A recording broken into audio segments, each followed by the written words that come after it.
Na verdade, hoje faremos a última exposição sobre o livro de Josué.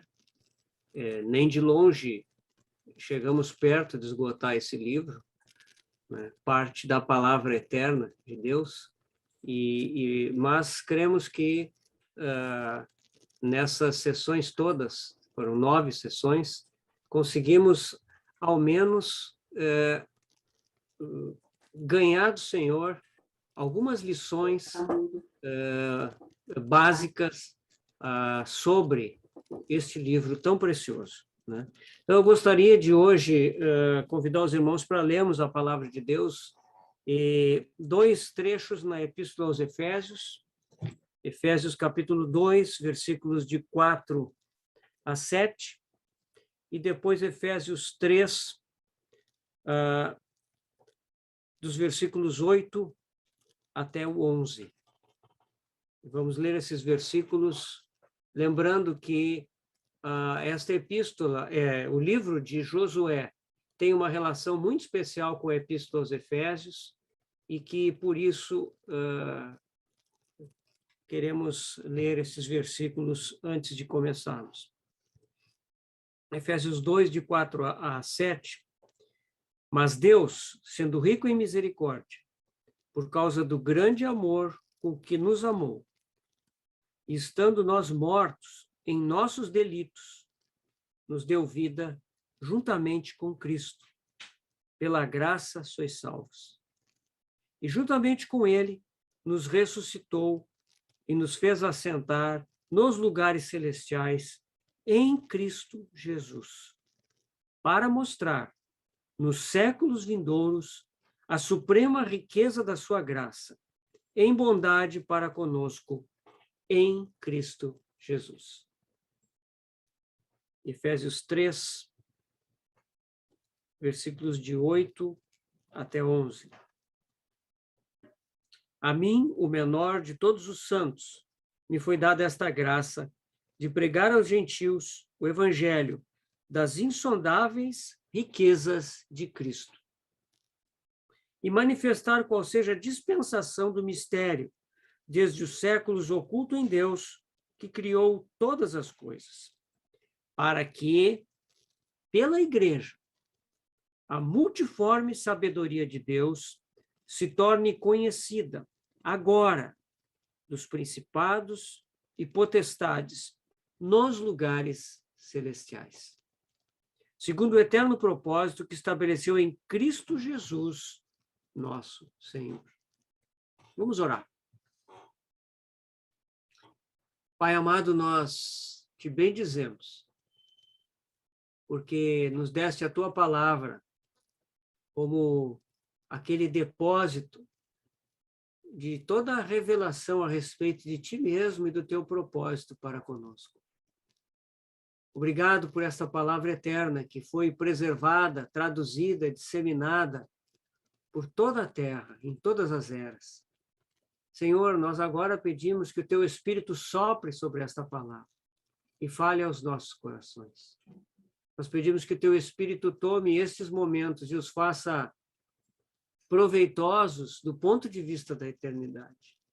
Possamos receber o teu falar e que a tua palavra opere em nós, nos transforme, nos dê uma nova visão de tudo e de todas as coisas e volte em glória para ti através da obra feita nas nossas vidas, nos transformando, Senhor, a imagem e semelhança do nosso Senhor Jesus, ó Pai.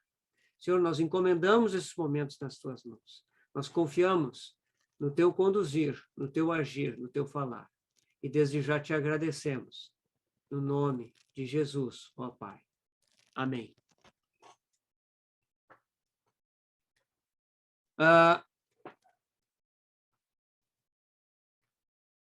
Estamos estudando o livro de Josué. E hoje iremos encerrar o nosso estudo.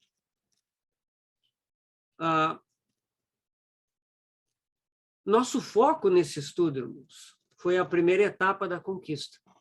Nós dedicamos a maior parte da nossa atenção com a entrada na Terra Prometida e os 7 anos de guerra liderados por Josué, que envolveram todo o povo de Israel. E esse conteúdo está em Josué, nos capítulos de 1 até 12. Por meio dessa porção do livro, o nosso intento foi entender alguns princípios da vida cristã no plano mais alto. Então, esse nosso estudo procurou relacionar as figuras ou tipos do Antigo Testamento com as realidades espirituais do Novo. E por isso, tal como outros eruditos bíblicos já fizeram, nós tomamos os fatos históricos de Josué como ilustrativos das realidades espirituais da Epístola aos Efésios. Procuramos ir um pouquinho adiante disso, como uma coisa geral, no sentido de ver como as riquezas da terra de Canaã, apresentadas lá em Deuteronômio, se relacionam com as riquezas de Efésios 1 a 3, onde a palavra riquezas acontece 5 vezes. Riqueza de sua graça, riqueza de sua glória, insondáveis riquezas de Cristo, como acabamos de ler. A nossa intenção é essa. Precisamos nos apossar dessas riquezas. Porque é justamente ao tomar posse dessas riquezas que nós somos capacitados a andar de modo digno da nossa vocação celestial. Esse é o tema de Efésios 4 até 6, 9. Então, a segunda parte de Efésios fala, né? Começa 4:1, né? Para que andeis de modo digno da vossa vocação. Então, as riquezas que estão em Cristo devem ser exploradas, devem ser absorvidas, devem ser desfrutadas para que nós possamos andar de modo digno. Sem essas riquezas, não poderemos andar segundo a nossa vocação celestial. Vamos continuar andando de forma terrena. E aí, quando nós chegamos no final da Epístola aos Efésios, do capítulo 6, de 10 a 24, nós descobrimos que há um combate em Canaã. É um combate que, no nosso caso, nos tempos do Novo Testamento, é contra principados e potestades. Não é contra carne e sangue. É contra principados e potestades espirituais que insistem de uma forma muito real em impedir o nosso acesso às riquezas que o Senhor já nos deu. O Senhor já nos colocou nos lugares celestiais. O Senhor já nos colocou onde estão essas riquezas. Mas esses principados e potestades, eles insistem em ficar como obstáculos para nos impedir o acesso a estas riquezas. Por isso, a vida cristã é um combate, uma luta. Esse é o combate do cristão e a parte final da Epístola aos Efésios. Por essa razão é que nós temos estudado o significado destas cidades que Josué conquistou. Essas 31 cidades são as fortalezas muradas que devem ser tomadas por nós em Canaã. Essas cidades, elas se relacionam com essas riquezas insondáveis de Cristo. E elas devem ser experimentadas. Então, irmãos, se nós cremos no que diz lá em 2 Timóteo 3,16, que toda a Escritura é inspirada, esse é o sentido original, toda a Escritura é inspirada, ela é sopro da boca de Deus, e útil para o ensino, para a repreensão, para a correção, para a educação na justiça. Então, se a Escritura é assim, inspirada por Deus, perfeita, vinda do coração de Deus, então, os significados desses nomes devem ter algum sentido espiritual. Por isso, o seu estudo é muito importante. E ele nos mostra o que nós temos que conquistar hoje. Como temos que conquistar e como conquistar algo que é coletivo. Elas têm relação, essas riquezas têm relação com aquilo que Cristo conquistou na sua encarnação humana. Aquilo que ele conquistou como homem, né? E que foi coroado por sua morte na cruz, pela sua ressurreição e ascensão. Essas riquezas, elas têm relação com o propósito eterno de Cristo em relação à sua igreja. E, portanto, irmãos, as cidades de Canaã nos mostram os variados aspectos da vitória completa do Senhor Jesus Cristo, que devem ser cumpridos na sua igreja. Nesta era, aqui, antes da vinda do Senhor. O Senhor já conquistou essas riquezas para nós, mas o inimigo se levanta com fúria para impedir que nós experimentemos isso. O inimigo não se importa até mesmo que nós conheçamos algo externo, algo no sentido acadêmico de um conhecimento. Mas ele deseja de toda forma impedir que nós experimentemos estas riquezas, que nós entremos na experiência delas. Essa é a verdadeira luta espiritual da igreja hoje. Destruir essas muralhas espirituais e eliminar os seus ocupantes demoníacos, para que essas riquezas sejam liberadas para serem experimentadas pela igreja como um todo. Essa é a nossa luta hoje. A pergunta é: você crê nesse tipo de vida? Meu irmão, minha irmã, você realmente crê que o Senhor nos ressuscitou e nos fez assentar em lugares celestiais em Cristo Jesus? Isso está lá, em Efésios 2:6. Se você crê nisso, você tem experimentado essa vida nestes lugares celestiais? Ou será que isso é apenas retórica do apóstolo Paulo, uma linguagem teológica que ele usou, uma espécie de licença poética para descrever um tema que ele acha tão importante?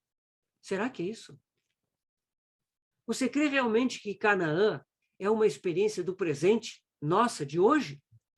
Você crê que nós fomos chamados para uma guerra de conquista, seguindo o príncipe do exército do Senhor, do capítulo 5 de Josué, e que fomos chamados para essa guerra de conquista hoje? O problema de muitos de nós, se não de nós todos, é que vivemos uma vida cristã muito centrados em nós mesmos. Uma vida cristã voltada para nós mesmos. Nós precisamos ser conquistados para ver que há algo maior, mais amplo, para o qual nós somos chamados. Na verdade, nós vemos que é um sistema deste mundo que nos seduz para que nós, cristãos, nascidos de novo, vivamos num nível mais baixo do que deveríamos. Por causa disso, os cristãos se envolvem em disputas teológicas, em disputas políticas, em disputas de poder e de influência. Ou então ficam limitados a um cristianismo feito para o homem, para a satisfação do homem, para o benefício do homem, para o entretenimento do homem, para o sucesso do homem. Mas há algo muito maior do que isso para experimentarmos. Josué trata disso, quando ele nos mostra a guerra de conquista em Canaã. Amados irmãos, será que nós vamos seguir ocupados com os nossos pecados, lamentando as nossas fraquezas, dando lugar à acusação pelas nossas falhas? Será que nós vamos seguir precisando de motivos para ficar animados no caminho do Senhor? Será que vamos ficar assustados com esse mundo no qual nós vivemos? Com as incertezas do mundo de hoje? Há uma guerra em andamento nas regiões celestiais. E somos chamados a estar envolvidos nessa guerra. Portanto, meu irmão, minha irmã, receba a convocação do príncipe do exército do Senhor e entre no combate. O Senhor, o príncipe, o capitão dos exércitos, ele é responsável pelo cuidado e sustento dos seus guerreiros. Não se preocupe. com as suas finanças, com a sua saúde, com o que ocorre ao seu redor, com o mundo, com a condição da igreja. Olhe para o capitão dos exércitos do Senhor. Atenda ao seu chamado. Lembra lá de 2 Timóteo 2,4, que nos diz que nenhum soldado em serviço se envolve em negócios desta vida, porque o seu objetivo é satisfazer aquele que o arregimentou.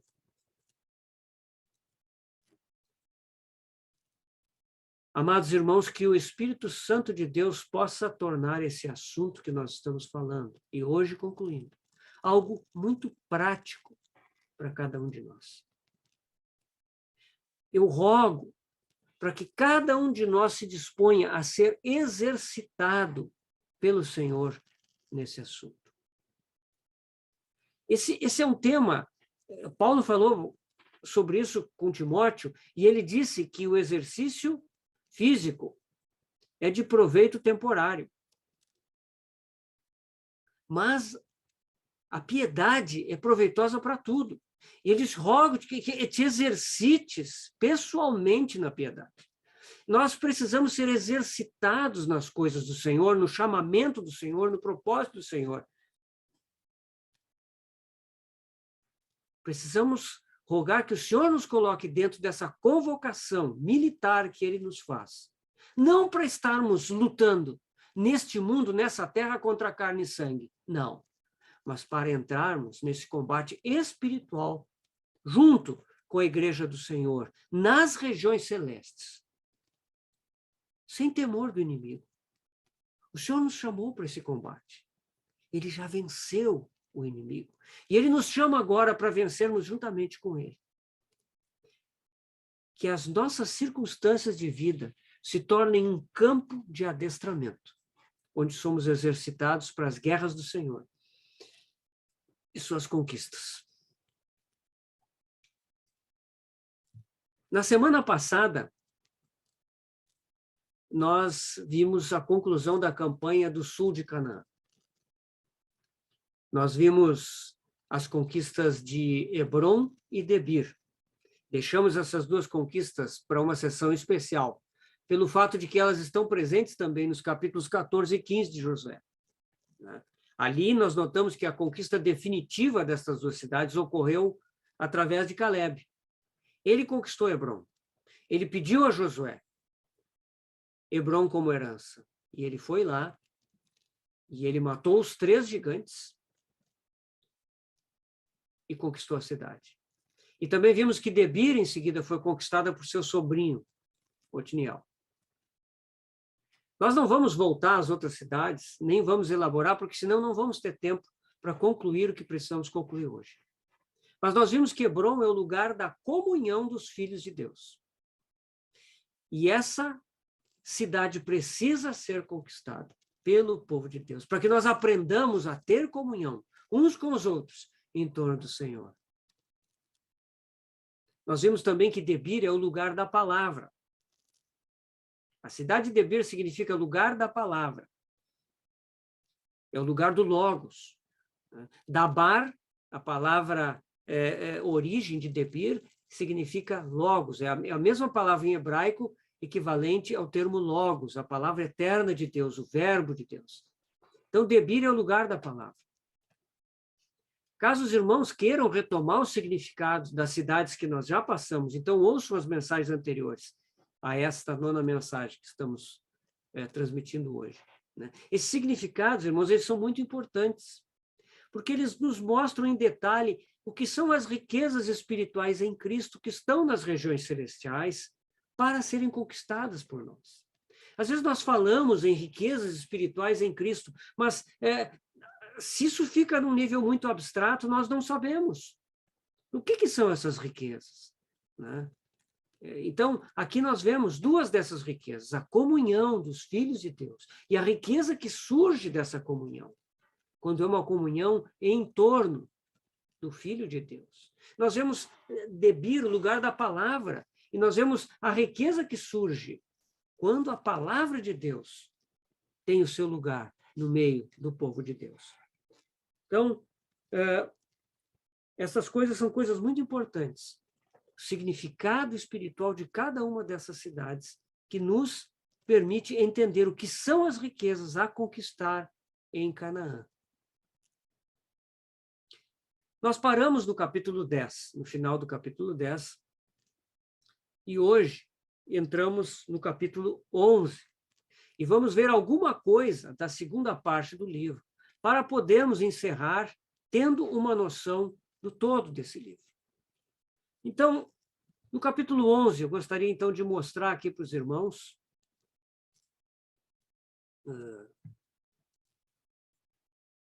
uma imagem.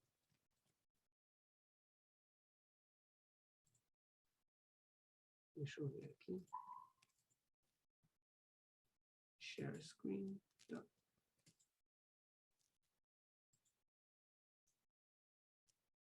Os irmãos estão vendo, né? Eu vou tentar mostrar sem a... Vamos ver aqui se dá certo dessa vez. Tá, não está vendo, né?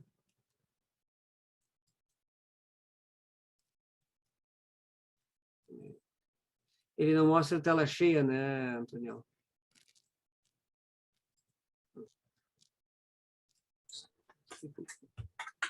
Se você precisa selecionar aí a tela cheia. Tá. Aí. Agora foi. Tá. Isso aqui é uma vista da conquista de toda a Terra, né? Deixa eu mostrar aqui antes. Tá. Essa imagem aqui, ó, que os irmãos estão vendo, é o que acontece no capítulo 11 de Josué, né?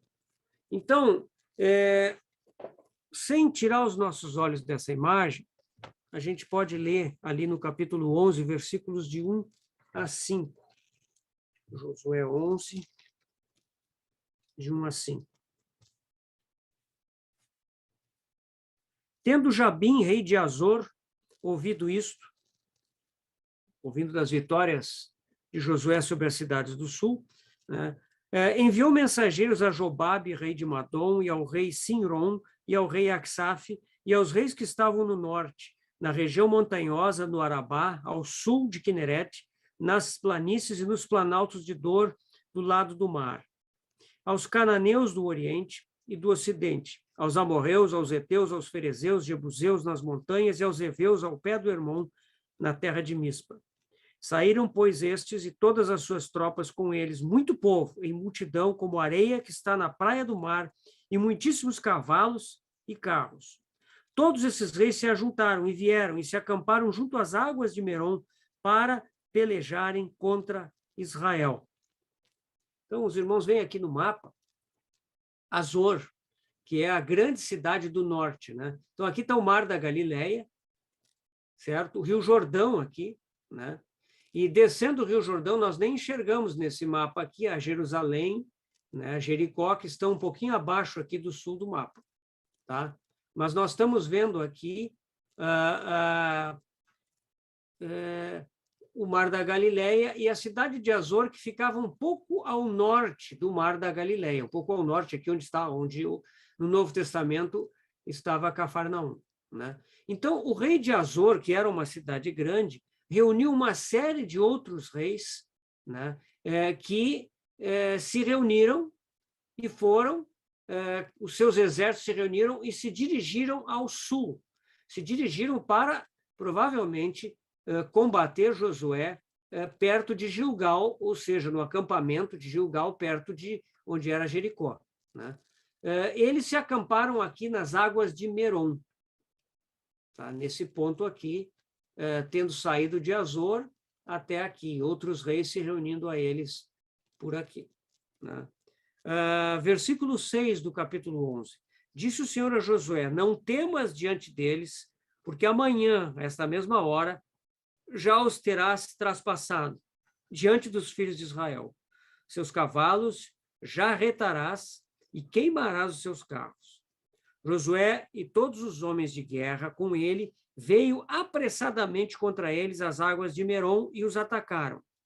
O Senhor os entregou nas mãos de Israel e os feriram e os perseguiram até a grande Sidom, até Misrefote, Maim e até o vale de Mispa ao oriente. Feriram-nos sem deixar nem sequer um. Fez Josué como o Senhor lhe dissera. Os seus cavalos jarretou e os seus carros queimou. Nesse mesmo tempo, voltou Josué, tomou Azor e feriu a espada ao seu rei, porquanto Azor fora, dantes, era a capital de todos estes reinos. A todos os que nela estavam feriram a espada e totalmente os destruíram. E ninguém sobreviveu. E a Azor queimou. Aqui nós vemos em linha vermelha que Josué saiu apressadamente, né, até Azor. Aqui nós podemos sair um pouquinho do mapa e voltar ao nosso estudo.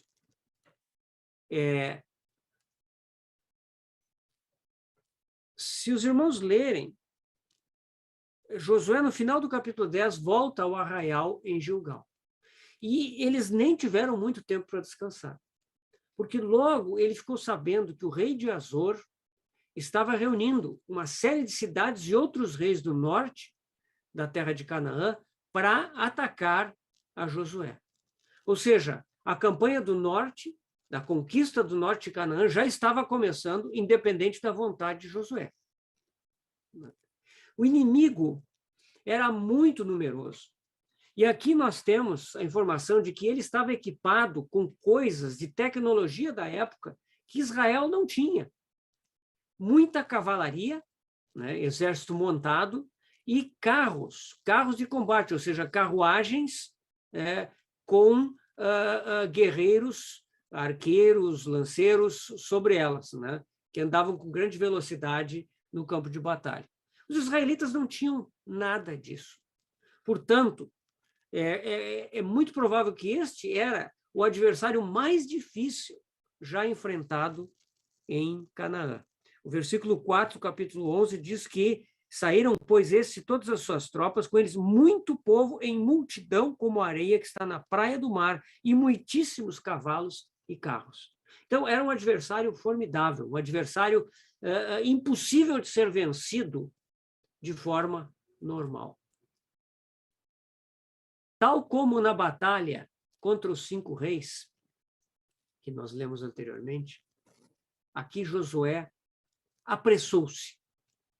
Ali, naquela batalha, nós vimos que ele subiu de Gilgal até Gibeão, ele subiu à noite. Ou seja, o exército subiu o terreno montanhoso à noite, se arriscando a chegar no acampamento adversário cansado. Mas, por outro lado, surpreendeu o adversário, que jamais imaginou que Israel estaria de manhã cedo atacando o campo de batalha. E, por causa disso, foi surpreendido e fugiu apressadamente. Agora, de novo, Josué se apressa. Esse é um princípio importante na vida cristã, a rapidez em obedecer. Veja bem, isso não é a precipitação, mas é a rapidez em, uma vez que a vontade do Senhor ficou clara, que o desejo do Senhor foi revelado, obedecer. Qual foi o resultado dessa obediência rápida de Josué? Ele apanhou os adversários de forma inesperada. Certamente, meus irmãos, esses adversários imaginavam enfrentar o povo de Israel no plano, na planície de Jericó. Então, aqui eu coloco de novo o mapa, né, só para mostrar para os irmãos. Então, aqui os irmãos podem ver que se essa linha vermelha for percorrida até o sul, percorrendo o Jordão, se chega numa região plana, numa região de planície, a planície de Jericó e de Gilgal. E certamente estes exércitos planejavam usar seus carros e cavaleiros aqui, que é um local apropriado para uma batalha desse tipo. Como Josué se apressou e chegou antes que eles chegassem na planície, o que aconteceu? Ele os enfrentou num lugar em Merom, aonde carros e cavalos são absolutamente irrelevantes, né? E nesse local, surpreendidos pela rapidez de Josué em alcançá-los, eles foram completamente derrotados, né? E o Senhor os entregou nas mãos. E Israel enfrentou estes exércitos em terreno acidentado, em terreno com florestas e com água, em terrenos onde carros e cavaleiros servem para muito pouca coisa, senão para nada. E ali eles foram completamente derrotados. Novamente nós vemos, irmãos, a lição da vitória é a estratégia do Senhor. O Senhor, quando ele tem uma estratégia de combate, essa estratégia de combate não é segundo a carne, não é segundo o homem, não é segundo a estratégia militar que algum general deste mundo pode planejar com os meios terrenos que ele possui. A estratégia do Senhor é que nos dá a vitória. E essa é a forma de vencer no combate espiritual. É seguir o nosso príncipe, o príncipe dos exércitos, aquele que vem do céu, que aparece com a espada nua, desembainhada, e que já está ali antes que os exércitos de Josué estejam no campo de batalha. Este príncipe, ele vai adiante de nós. E quando nós o seguimos, onde quer que ele vá, nós seguimos a sua vitória. Ele é o vencedor, ele já venceu e ele sempre vence. E quando nós estamos junto com ele, só um resultado é possível, a vitória. E por isso, então, o Senhor os entregou nas mãos de Josué e foram totalmente derrotados. Azor significa pequena cidade, ou pátio cercado, ou aldeia cercada. A raiz da palavra Azor, que é a principal cidade dessas cidades do norte, ela vem do verbo azar, ou a pronúncia é quatsar, né? Esse verbo significa cercar um lugar, né? E começar a separar coisas do campo aberto e colocar dentro. Isso é Azor. Isso nos fala, irmãos, da igreja como lugar de atração e acolhimento para aqueles que desejam o Senhor. Estes que desejam o Senhor vão encontrar ali em Azor os muros que os protegem, os muros que os separam do mundo, os muros que os separam dos assaltos do inimigo e que permitem que ali eles vivam uma vida de santidade e testemunho coletivo. Quando nós sabemos que este é o significado de Azor, a pergunta é, será que nós estamos vivendo dentro da aldeia cercada? Estamos vivendo a vida de testemunho do lugar cercado, que atrai os que desejam o Senhor e que querem entrar?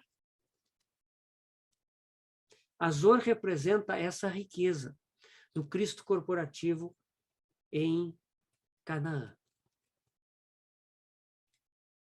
O pátio cercado, a aldeia cercada, que permite separar pessoas que estão perdidas para que estejam acolhidas como os santos, vivendo a vida do reino. Isso é Azor. Com a vitória e a destruição de Azor, nós vemos que não só Azor é destruída, mas muitas outras cidades e muitos outros reis destas cidades. Então, as guerras de Josué chegaram ao fim. Já vimos que foram 7 anos de guerra. E quando termina o capítulo 11, nós vemos ali, versículo 23. Assim tomou Josué toda esta terra, segundo tudo o que o Senhor tinha dito a Moisés. E Josué a deu em herança aos filhos de Israel, conforme as suas divisões e tribos.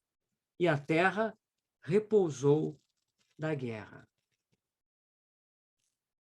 Então, a terra, no final do capítulo 11, repousou da guerra. Nós já vimos que essa conquista não foi a ocupação da terra, né?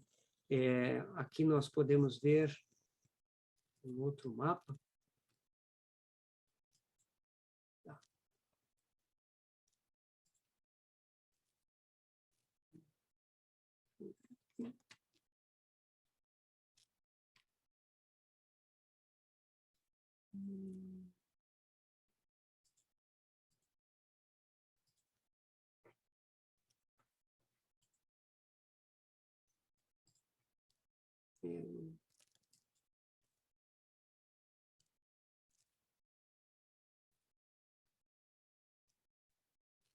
Eu não sei o que eu faço aqui, eu não consigo.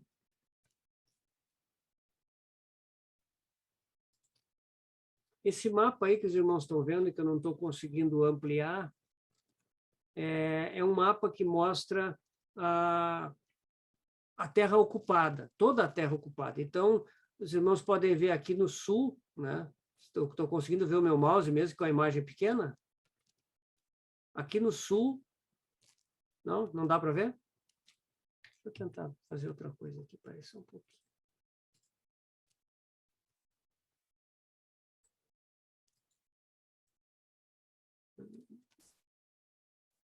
Veja se você consegue selecionar aí a imagem ampliada. Uhum. Vamos ver aqui.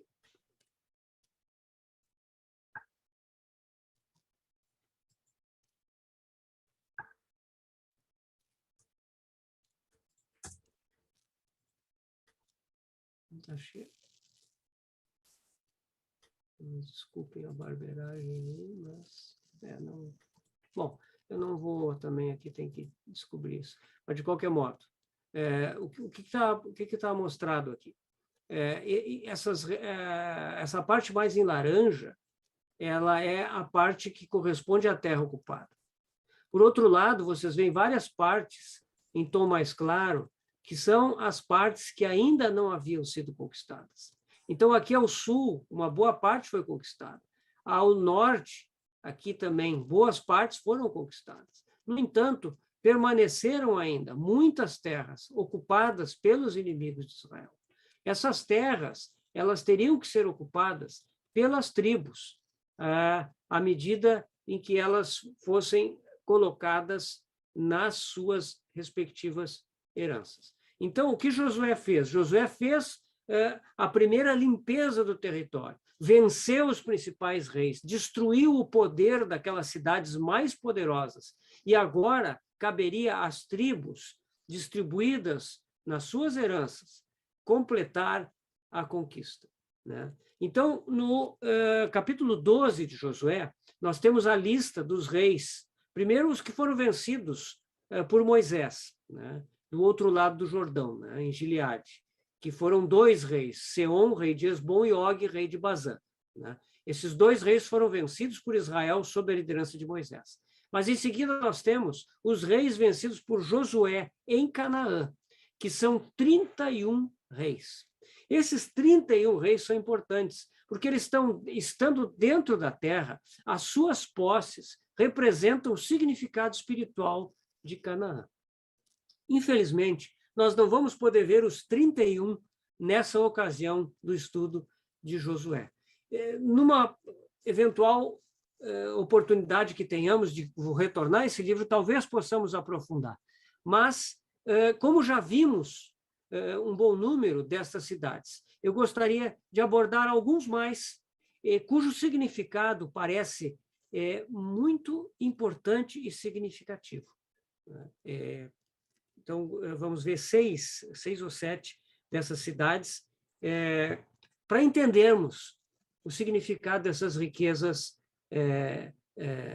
espirituais que estão em Cristo Jesus e que consistem nas riquezas de Canaã, e que nós, não só como indivíduos, mas como igreja, precisamos conquistar nos dias em que nós vivemos.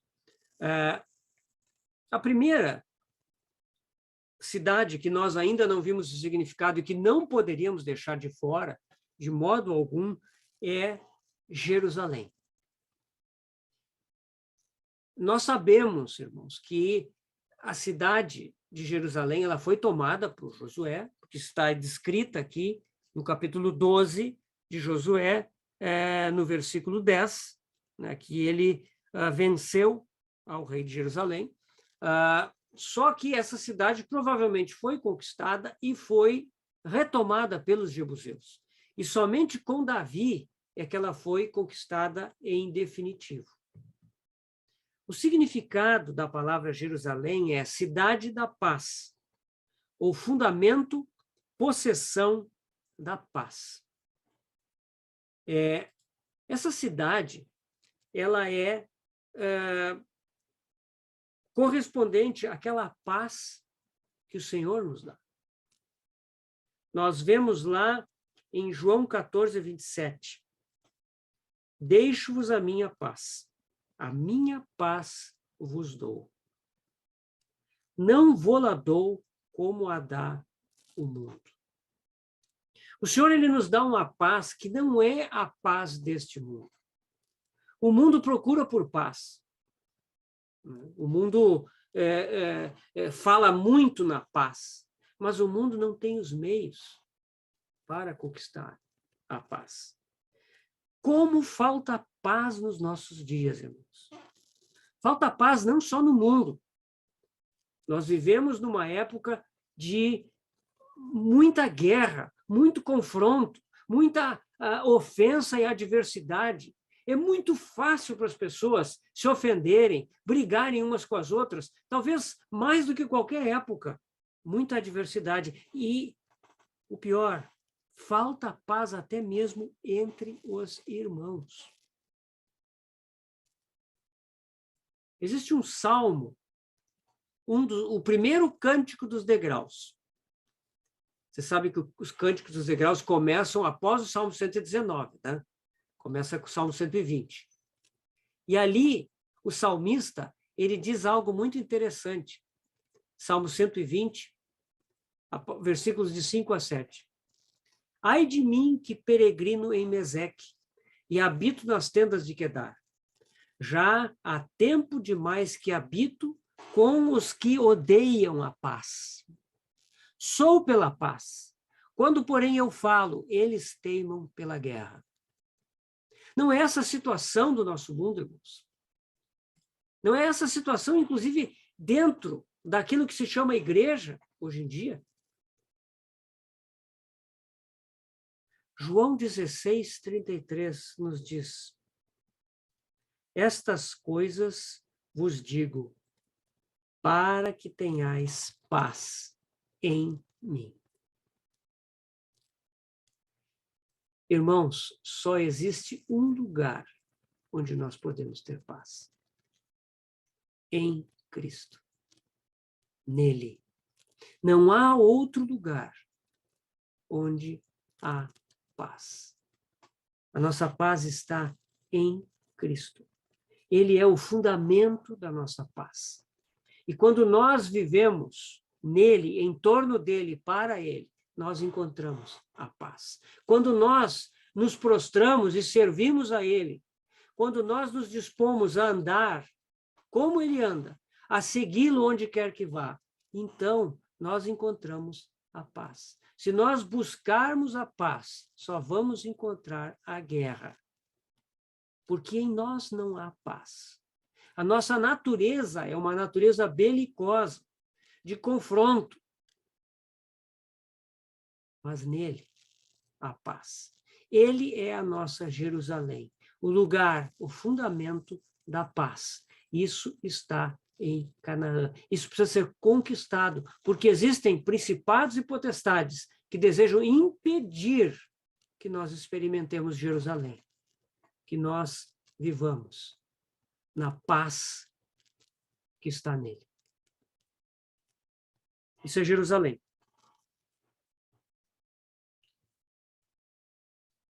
Efer. Efer é outra dessas cidades, que está no versículo 17, capítulo 12. Ela significa um poço. A palavra Efer, ela vem do verbo cavar. E é muito evidente que esta cidade fala da vida de profundidade com o Senhor, a vida de cavar poços. Lá em Lucas 6,48, Lucas nos dá um detalhe muito interessante que não está nos outros evangelhos, quando falam ali aquele conteúdo do Sermão do Monte. Então, Lucas 6,48 nos fala da casa sobre a rocha. E o Senhor diz assim,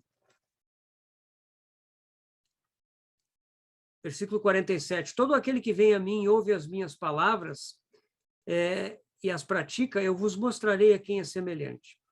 E semelhante é um homem que, edificando uma casa, cavou, abriu profunda vala e lançou o alicerce sobre a rocha.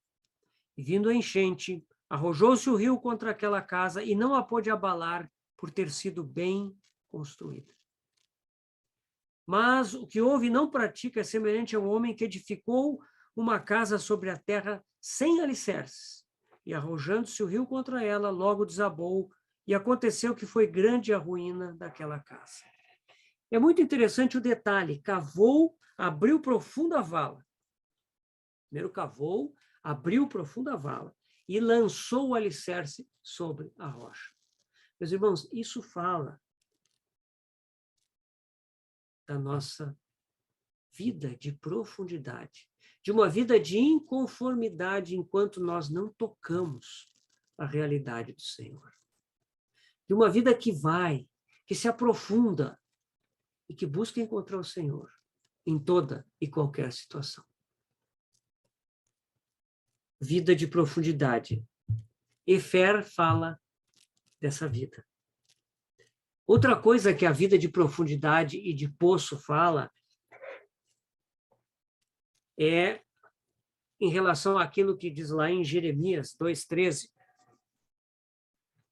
Jeremias 2,13 nos diz, falando das cisternas,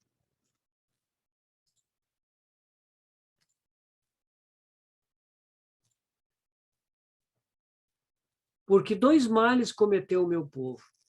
A mim me deixaram o manancial de águas vivas e cavaram cisternas rotas que não retêm as águas. Nós trocamos a profundidade com o Senhor por outras coisas que não nos levam até Ele. E, portanto, isso não pode reter água. Quando nós precisamos da água viva, ela não está lá.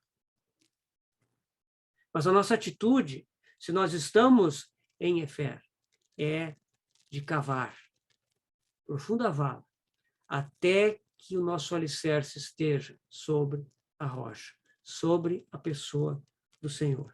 Né? Nós sabemos que lá em João 4, o Senhor fala de que aquele que beber da água que eu lhe der, terá nele uma fonte a jorrar para a vida eterna.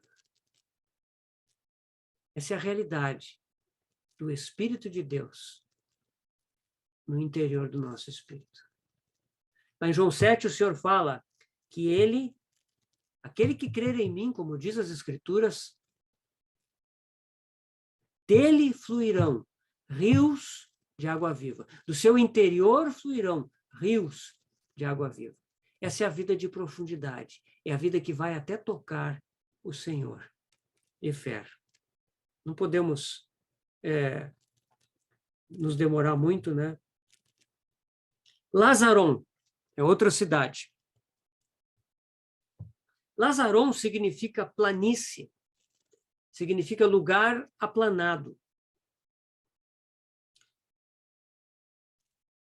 O significado de Lazaron é ilustrado lá pelo Salmo 84:5.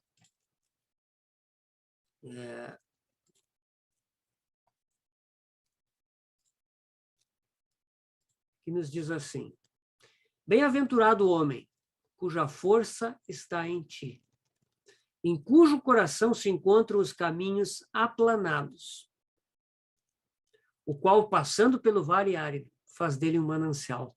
De bênçãos o cobre a primeira chuva. Vão indo de força em força. Cada um deles aparece diante de Deus em Sião.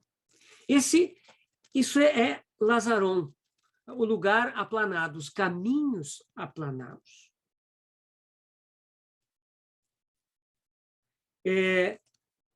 Em Lucas, no capítulo 3, versículo 5, nós temos uma expressão do ministério de João Batista que diz assim: todo vale será aterrado e nivelados todos os montes e outeiros, os caminhos tortuosos serão retificados e os escabrosos aplanados. Amados irmãos, nós somos cheios de caminhos tortuosos, escabrosos, nós somos cheios de esconderijos, de outeiros e montes, atrás dos quais nós nos escondemos. Mas Lazaron, na terra de Canaã, é o lugar onde tudo isso foi aplanado. Onde não há mais caminhos tortuosos, nem montes, nem outeiros. Não há lugar para nos escondermos. Em Lazaron, a nossa realidade é manifestada. E é a realidade de Cristo. A realidade daquele que vive em nós. Então, isso é Lazaron. Lá em Mateus 6, 22, 23, o Senhor fala do nosso olho. Se o nosso olho for bom, todo o teu corpo será luminoso, né? Mas se o olho for mau, todo o corpo estará em trevas, né? Isso fala do olho que olha com franqueza, que olha com sinceridade, é um olhar reto.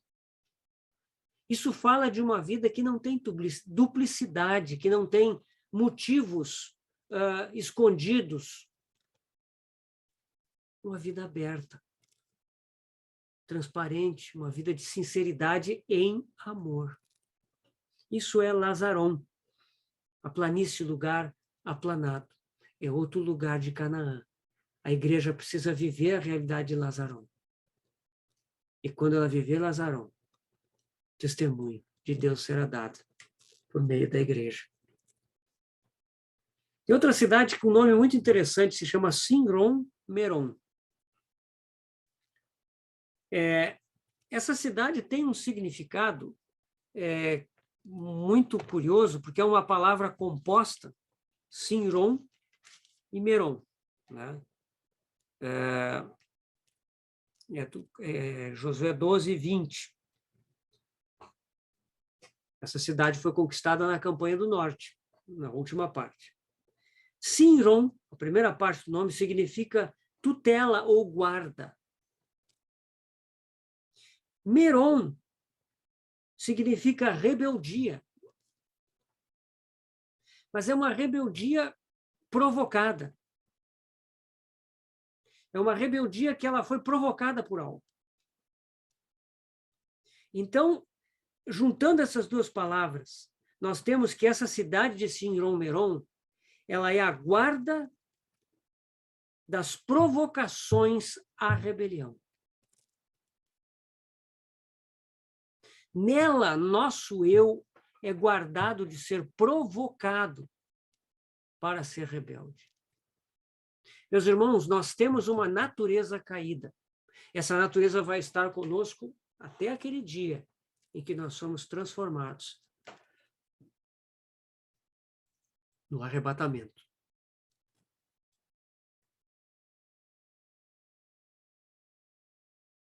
Essa velha natureza é o lugar que o inimigo atua através dos seus dardos inflamados, através das suas provocações, para que essa velha natureza ela se desperte e atue, opere em nós em rebeldia, que é o que ela sabe fazer.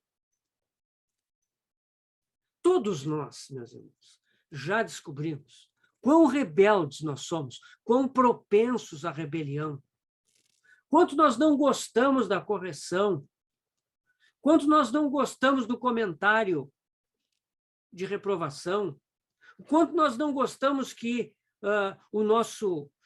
ser reconhecidos pelos outros. Nós somos rebeldes por natureza. Sinron Meron fala do lugar onde nós somos guardados das provocações do eu. Ali em Sinron Meron, o eu é guardado no seu devido lugar. Que lugar é esse?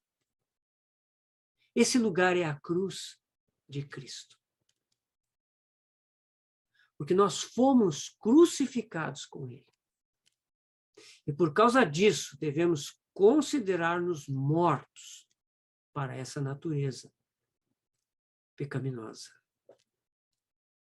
E não oferecermos os membros do nosso corpo ao serviço dessa natureza rebelde.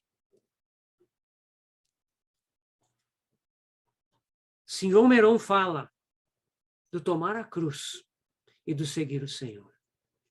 Tomar a cruz cada dia. E dessa forma, quando a cruz é real em nós, então o eu se vê privado das oportunidades de provocação. Por isso precisamos andar juntos em Sinron Meron, nesse caminho da cruz, tomando a cruz juntos, nos encorajando a esse caminhar na cruz de Cristo.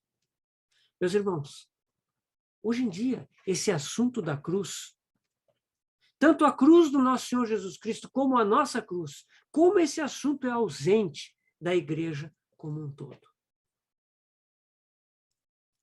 O tomar a cruz é algo que é absolutamente contrário às noções modernas de psicologia,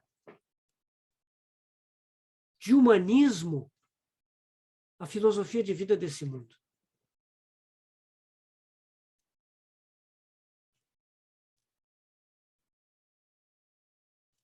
Como precisamos amar a nossa cruz, porque ela nos emancipa das provocações a essa natureza rebelde, que nos causa tanta vergonha, tanto fracasso, tanta tristeza.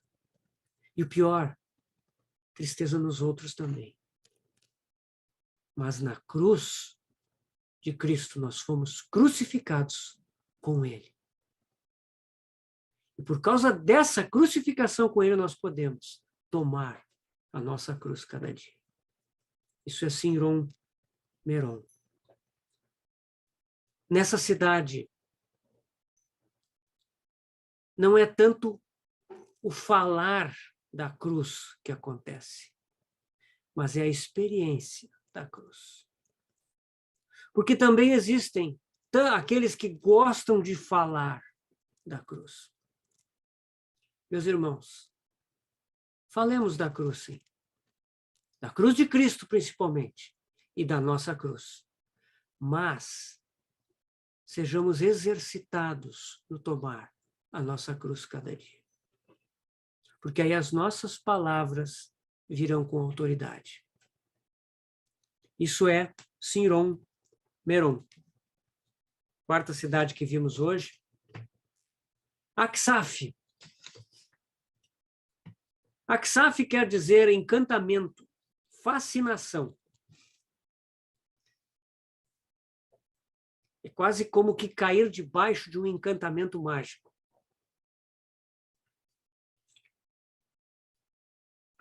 Ao ver essa expressão, eu lembrei muito da igreja de Éfeso, lá em Apocalipse 2:4. Quando o Senhor fala que abandonaste o teu primeiro amor.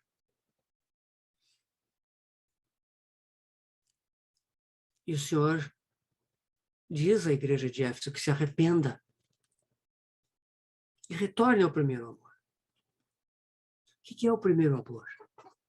É aquele amor dos seus primeiros momentos. Todos nós que tivemos uma experiência com o Senhor sabemos o que é o primeiro amor. Todos nós conhecemos o que são aqueles momentos de devoção quando nós descobrimos o Senhor. Mas isso nós corremos o risco de perder ao longo do tempo, meus irmãos. E tal como a igreja de Éfeso, continuar fazendo tudo que nós sempre fizemos. Ter a mesma consagração, o mesmo serviço, a mesma disposição.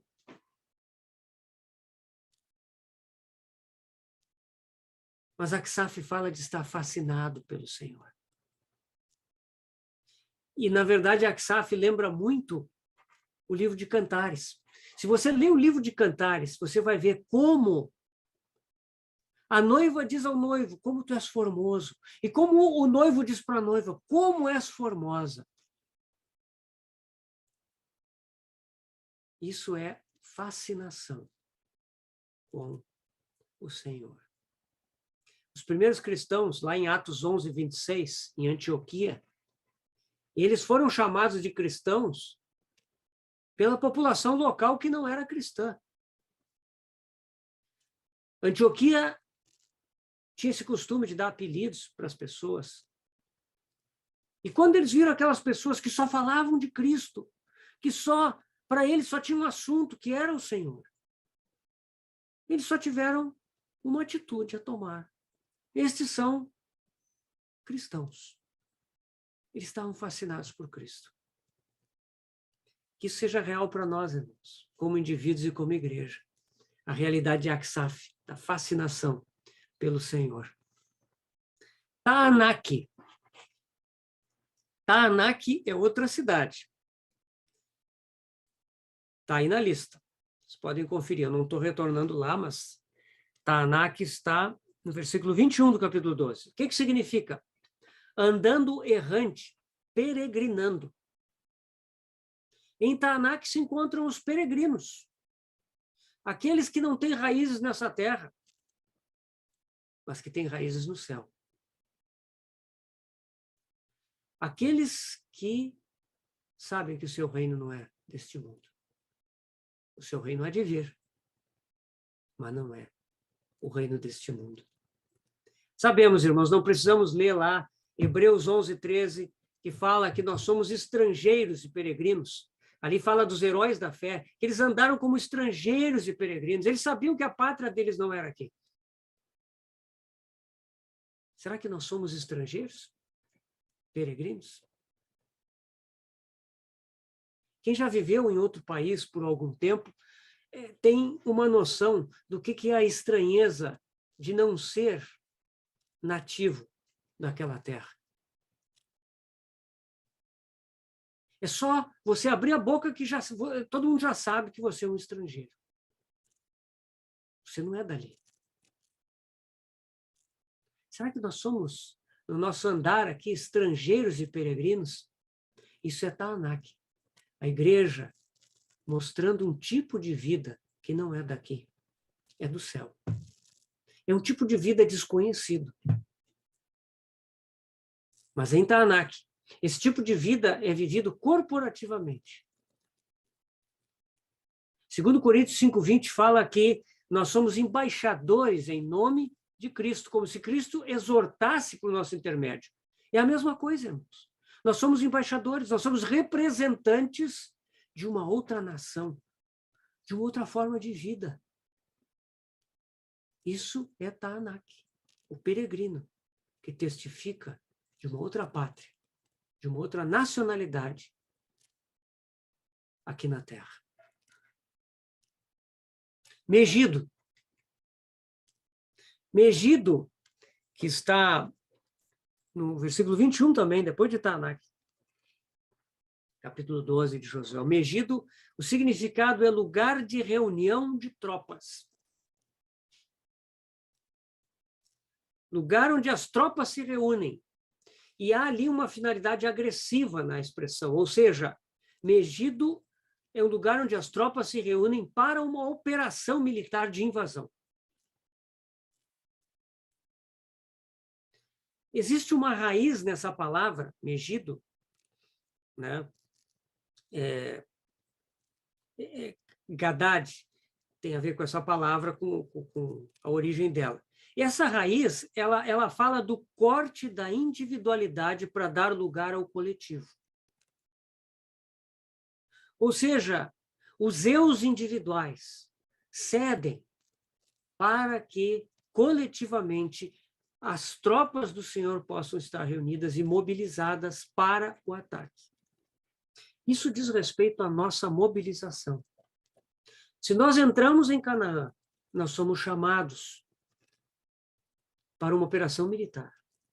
Estamos mobilizados? Estamos em prontidão? Se formos chamados, o que vai acontecer? Estamos destreinados, enferrujados? Irmãos, nós estamos em guerra. E esse é o nosso chamamento. Megido. Nos reunimos com as tropas dos exércitos do Senhor. Isso é Canaã. E, por fim, a última cidade é a última das 31 cidades, no versículo 24, Tirza. Tirza quer dizer deleitável. Tirza quer dizer lugar onde há satisfação. Quer dizer ser aceitável, estar em favor. A palavra Tirza também tem um sentido que é de não ter qualquer débito. Os débitos foram todos pagos. E por isso há total satisfação. Em Tirza se reúnem aqueles que são o deleite de Deus. Eles estão em favor para com Deus, porque eles tinham um débito terrível, um débito que os levaria todos ao inferno de fogo eternamente. Mas esse débito foi maravilhosamente pago, saldado, totalmente pago. Então, em Tirza, nós temos, por um lado, irmãos, a nossa própria satisfação e leveza dos remidos do Cordeiro. E o próprio Senhor tem a sua satisfação nos seus remidos, conscientes do valor do sangue que estão reunidos em nome dele. Isso é essa cidade. Meus irmãos, quantos são aqueles cristãos que vivem debaixo de acusação, debaixo de culpa?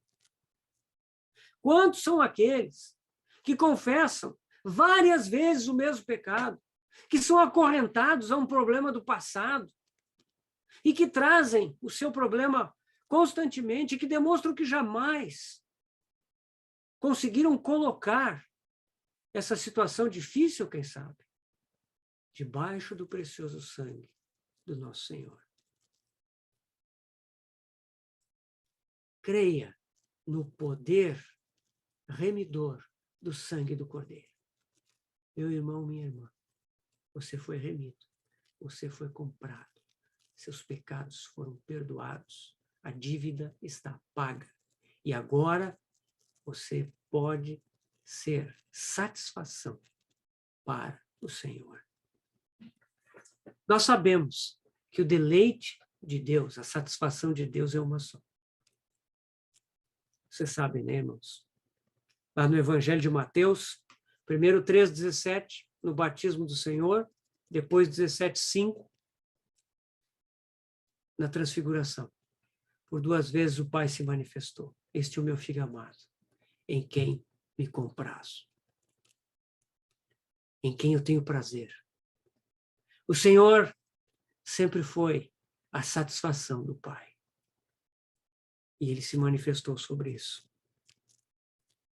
Por causa disso, na obra da cruz, nós fomos colocados em Cristo. E quando fomos colocados em Cristo, nós nos tornamos a satisfação do Pai. E os crentes juntos em Tirza, eles são fonte de satisfação para o Pai. E ali, evidentemente, eles encontram a sua própria satisfação. Uma vez vendo esses significados, irmãos, nos perguntamos, então, o que significa isso tudo para nós? Assim como a exortação que fizemos lá no início, essas informações elas não podem ser para nós somente um conteúdo, para nós guardarmos, escrevermos e dizermos que o significado disso é isso.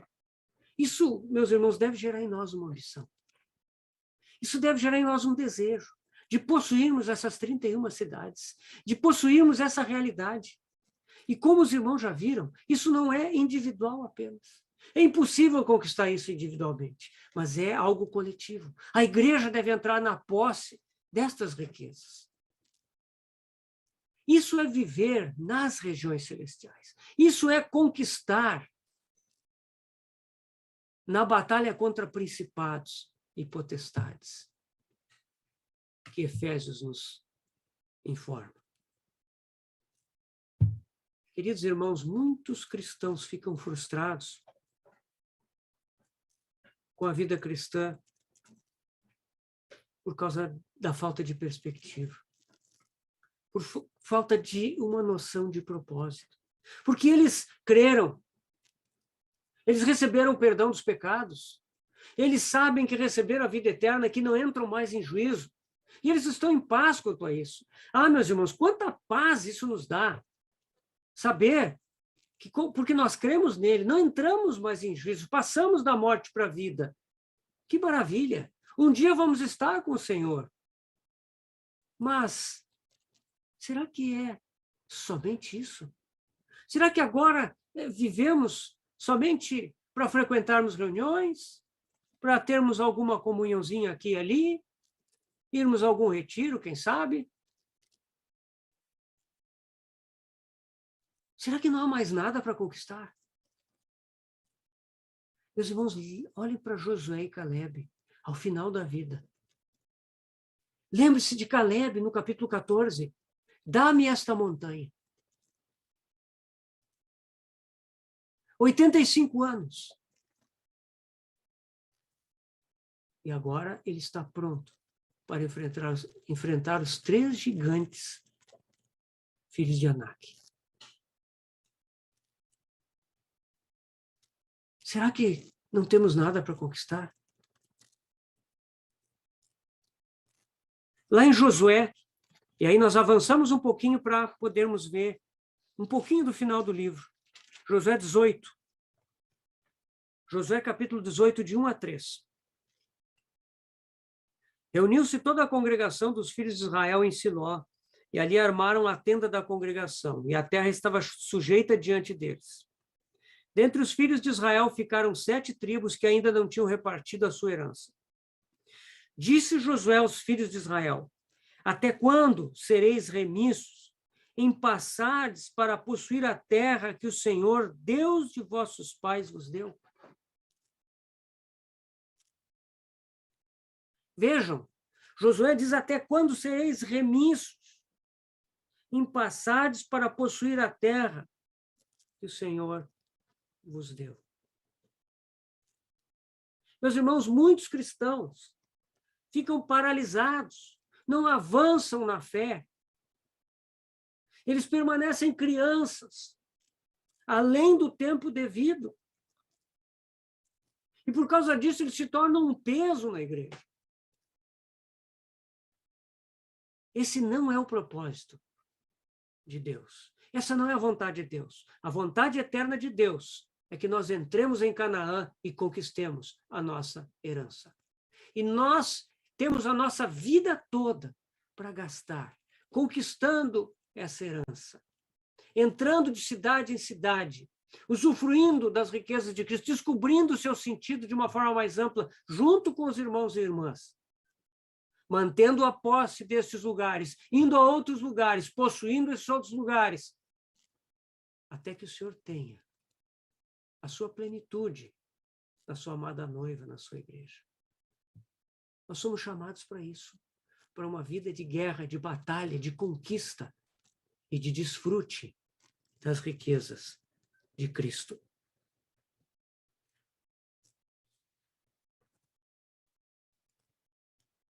os primeiros problemas. Josué 17. Logo em seguida, ou melhor, um pouquinho antes do que nós acabamos de ler. Aqui, meus irmãos, há uma situação muito interessante. Nós não temos muito tempo, vamos abreviar. Nós vemos aqui que os filhos de José, eles vêm reclamar. Então, versículo 14 do capítulo 17. Então o povo dos filhos de José disse a Josué: por que me deste por herança uma sorte apenas de um quinhão, sendo eu tão grande povo, visto que o Senhor até aqui me tem abençoado?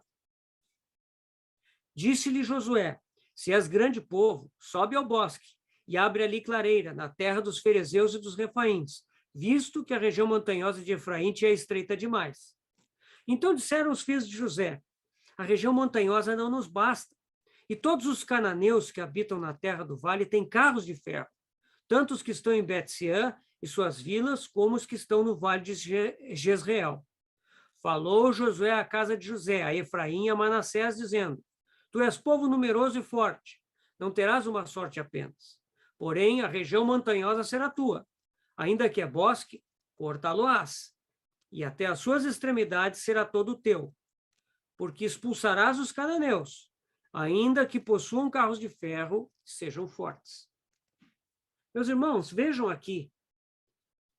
Os filhos de José vêm falar com Josué sobre a herança que tinham recebido. E eles vêm reclamar.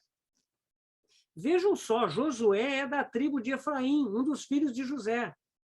Então, provavelmente, os filhos de José pensaram: bom, vamos falar com ele. É nosso parente. Ele já atendeu o pedido do Caleb. Mas veja que diferença do pedido do Caleb. O Caleb pediu sabendo que tinha gigantes lá, de novo, em Hebrom. E foi lá, expulsou os gigantes, matou os gigantes e tomou a cidade. Agora, os filhos de José vêm reclamar. Eles vêm reclamar que a parte alta da sua terra, ela tem bosque, madeira, e não dá para plantar, ocupar direito. E a parte baixa tem os inimigos que têm carros de ferro. Ou seja, me dá uma outra terra, porque isso aqui é muito difícil. E Josué diz: bom, tem madeira no bosque, cortem, abram clareira. Tem inimigos lá embaixo.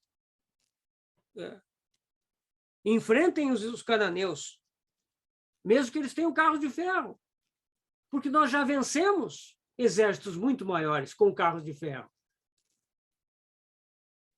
Então, meus irmãos, aqui nós vemos os problemas que começam a acontecer com a posse definitiva da terra. Os lugares altos nos falam da nossa comunhão com Deus. Os vales nos falam da terra, aonde nós temos que viver a nossa vida normal e comum. A madeira, ela também nos fala daquilo que vai ser julgado por Deus. Madeira, feno e palha, que vai queimar, porque não tem valor. Claro que nós estamos entendendo isso aqui tipologicamente. Mas os filhos de José precisavam subir ao monte, abrir a clareira para ter comunhão com o Senhor e descer ao vale, uma vez que essa comunhão clarificasse as coisas e enfrentar aqueles cananeus para conquistar a sua herança.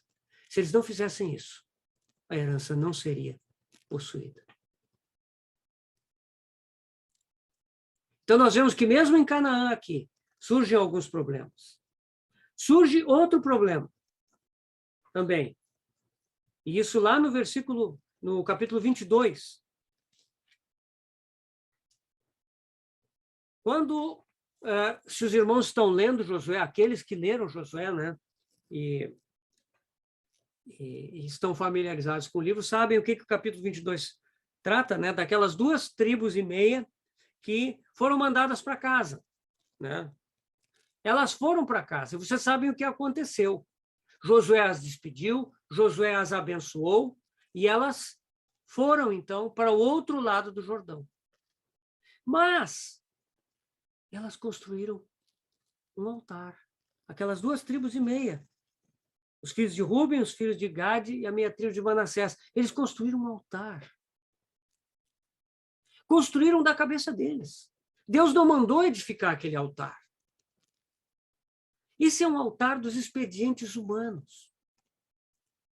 Meus irmãos, pense bem. Essas 2,5 tribos foram muito corajosas. Eles não se negaram a entrar na terra. Eles ficaram 7 anos lutando junto com os filhos de Israel, com as outras tribos. Eles participaram de todas aquelas vitórias.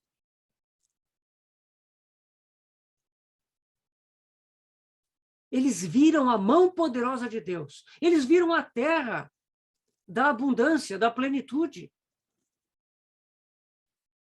Agora, eles voltam para o outro lado do Jordão. Não é incrível? Eu fico pensando, eles tomaram aquela decisão anterior de ficar na terra de Gileade, do outro lado do Jordão. Mas, quem sabe, depois, vendo a terra de Canaã, vendo a terra da promessa, talvez se os olhos fossem abertos, vendo a mão de Deus com o povo de Deus, as vitórias conquistadas, seus olhos seriam abertos. Mas não. Eles voltam. Eu fico imaginando quando eles chegaram no Jordão. O Jordão não abriu para eles passarem de volta. Eles tiveram que arrumar alguma forma de cruzar o Jordão. Construir barcos. Talvez fazer uma ponte. Não sei se tinham conhecimento para isso, mas, enfim, eles tiveram que enfrentar a travessia. Voltaram para o outro lado, voltaram para a separação. E ainda construíram um altar, que deu todo aquele problema. Porque o povo inteiro veio. As 9,5 tribos que estavam do outro lado vieram com o intuito de destruí-los, porque havia um pecado construído um altar para sacrifício, que não era o altar de Deus, diante do tabernáculo de Deus. Eles esclareceram, não, esse é um altar memorial. É apenas para que ninguém esqueça que nós somos parte do povo. Mas isso não anula o fato, irmãos. É um expediente. A consciência deles estava perturbada e eles tiveram que fazer aquele altar. Isso significa o quê? Isso significa que eles desejaram algo menos do que a vontade plena de Deus. Eles se contentaram com menos. Temos o nosso gado, temos o nosso rebanho. E isso define as suas prioridades. É como se Deus dissesse, isso aqui eu cito um irmão Pink, desculpe, o irmão Coates. É como se Deus dissesse assim, se vocês não querem a minha terra, se vocês estão pensando em vocês mesmos e no seu gado, e naquilo que melhor se ajusta a vocês, vocês poderão ter isso. Eu dou isso para vocês. E aí o nosso irmão completa. Deus não trata arbitrariamente com seus filhos. Se estamos contentes com uma medida menor de sua vontade, podemos tê-la. Meus irmãos, às vezes nós pensamos que se nós não andarmos na vontade de Deus, no caminho de Deus, que Deus vai nos chicotear, que Deus vai nos amaldiçoar, que Deus vai fazer nós perdermos emprego, termos doenças ou coisas desse tipo. Queridos irmãos, Deus não nos trata dessa forma. Ele nos disciplina como a filhos. Mas quando nós não queremos a plenitude da sua vontade, queremos algo menos, ele permite. Mas nós seremos frustrados com isso. Porque nós nunca experimentaremos a plenitude daquilo que Deus tinha para nós. Viver em Canaã exige renúncias. E se a nossa prioridade é o nosso gado, o nosso rebanho, nós não poderemos viver em Canaã. Não é incrível que aquelas tribos tenham lutado 7 anos por um lugar no qual eles não desejavam viver? Que não seja assim conosco. Muitos cristãos estão dispostos a lutar, mas não estão dispostos a habitar naquilo pelo qual eles lutam. Chegamos ao final de Josué, a exortação final. Josué 24, versículos 14 e 15. Texto bem conhecido. Josué faz a sua última manifestação aos filhos de Israel reunidos e ele diz: agora, pois, temei ao Senhor e servi-o com integridade e com fidelidade. Deitai fora os deuses aos quais serviram vossos pais da além do Eufrates e no Egito, e servi ao Senhor. Porém, se vos parece mal servir ao Senhor, escolhei hoje a quem sirvais. Se aos deuses a quem serviram vossos pais que estavam da além do Eufrates, ou aos deuses dos amorreus, em cuja terra habitais. Eu e a minha casa serviremos ao Senhor. Meus irmãos, Josué estava provavelmente com mais de 100 anos aqui. O velho guerreiro, o velho soldado do Senhor, vitorioso em tantas lutas, estava fazendo a sua despedida. E ele diz o seguinte: eu e a minha casa serviremos ao Senhor. Josué era idoso, mas ele olhava para o futuro. Muitos falam, e é verdade, que as pessoas velhas, à medida que envelhecem, elas começam a olhar para o passado. Elas começam a falar do seu passado. O seu assunto é o seu passado. Porque o seu presente tem pouca graça e o futuro, em breve, se encerrará. Mas Josué, velho e idoso, olha para frente. Eu e minha casa serviremos ao Senhor. Josué tinha ganho do Senhor uma perspectiva na eternidade. Josué tinha ganho do Senhor uma visão do propósito eterno de Deus. Josué tinha sido tomado por uma visão de conquistar tudo aquilo que Deus havia designado para que Israel conquistasse. E ele iria gastar até o último minuto, segundo da sua vida envolvido com essa conquista. Amados irmãos, nós vivemos nos dias do fim. Não sabemos quanto tempo ainda temos antes da vinda do Senhor. Estamos vendo que os impérios mundiais da palavra profética estão tomando forma diante dos nossos olhos. O Império do Norte, os russos, o Império do Oriente, com a China, o Império do Ocidente, com a União Europeia. Nós estamos vendo um contexto se formar. Nós ainda não vemos esses três unidos contra o povo terreno de Deus, contra Israel, mas isso em breve virá. A que hora da noite nós estamos? Meus irmãos, estamos ouvindo sobre guerras e rumores de guerras. Estamos ouvindo sobre pestilência por toda a terra. Estamos experimentando isso. Estamos ouvindo de iniquidade crescente, imoralidade crescente. O meio ambiente já mostra os sinais das pragas do Apocalipse. A que horas nós estamos, meus irmãos? Essa é a última hora. E já é tempo dos filhos de Deus despertarem do sono e conquistarem aquilo que deve ser conquistado.